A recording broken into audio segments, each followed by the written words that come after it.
Assalamualaikum warahmatullahi wabarakatuh. Halo teman-teman, jumpa lagi dengan aku Herawati di channel Herawati Okta. Di video kali ini aku mau memberitahukan mengenai passing grade atau nilai ambang batas untuk P3K non guru. Jadi banyak yang tanya ke aku bagaimana berapa nilai ambang batas untuk P3K fungsional non guru. Jadi simak video ini sampai selesai. Jangan lupa like, komen, dan subscribe ya teman-teman.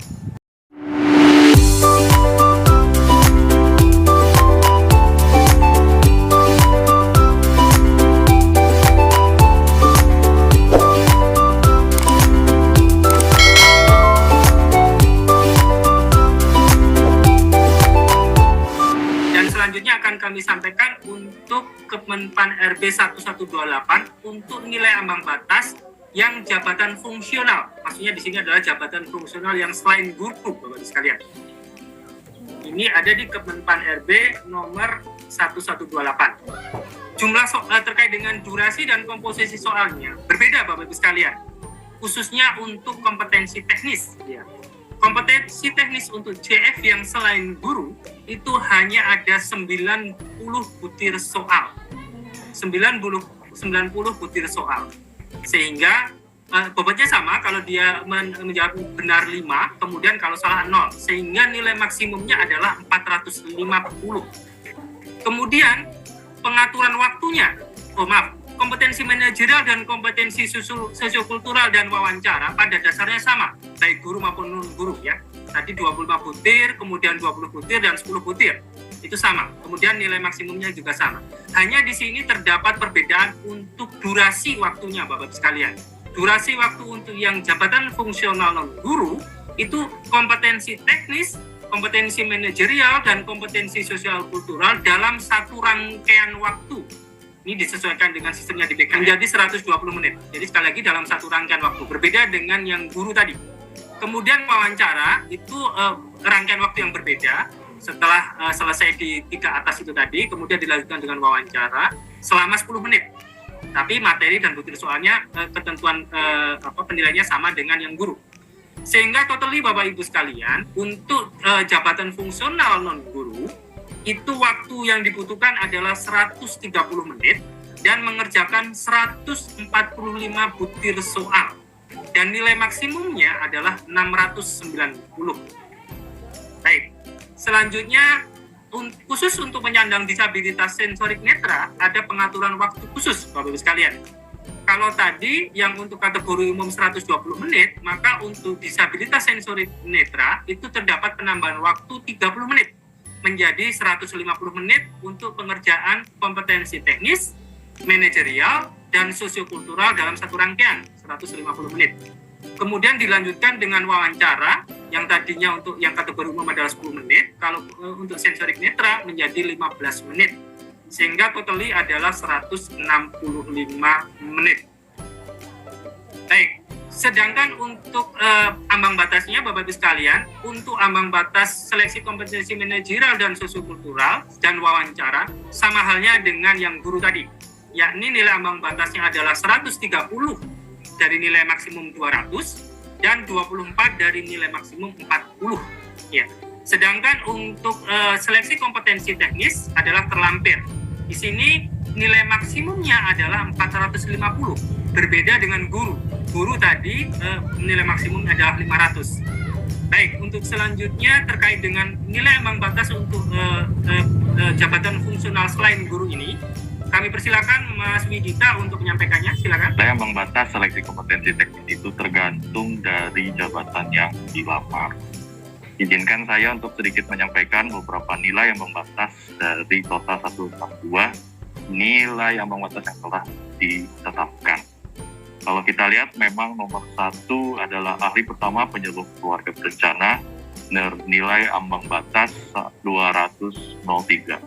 203 ini merupakan nilai yang cukup rendah dibandingkan dengan nilai ambang batas lainnya. Kemudian kita juga dapat melihat untuk jabatan nomor 6, ahli pertama pelatih olahraga, nilai 248. Ini merupakan nilai ambang batas yang lumayan dibandingkan dengan nilai yang batas lainnya. Namun juga ada yang memang cukup tinggi, yaitu nomor 15, ahli pertama pembina jasa profesi bernilai 293 dari total seleksi kompetensi teknis 450. Kemudian untuk rumpun jabatan nakes, kami menetapkan semuanya itu adalah 225 berdasarkan rekomendasi dari pihak kesehatan.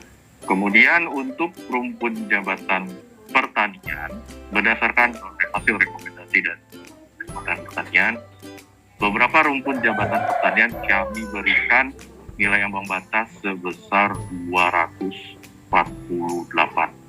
Ini lumayan untuk pencapaian yang harus dilakukan. Kemudian juga ada pun jabatan-jabatan yang nilai ambang batasnya tertinggi, yaitu 293.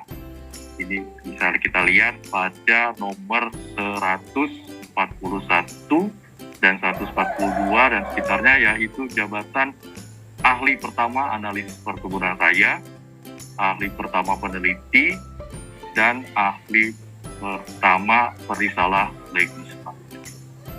Mungkin bisa lanjut Pak Ari. Kemudian juga untuk yang terakhir saya bacakan saja sedikit untuk Pranata Sumber Daya Manusia Aparatur, kami tetapkan nilai 225. Kemudian untuk ahli asesor ahli pertama asesor SDM aparatur adalah 248. Kemudian nomor 161 ahli pertama pengamat meteorologi dan geofisika senilai 248.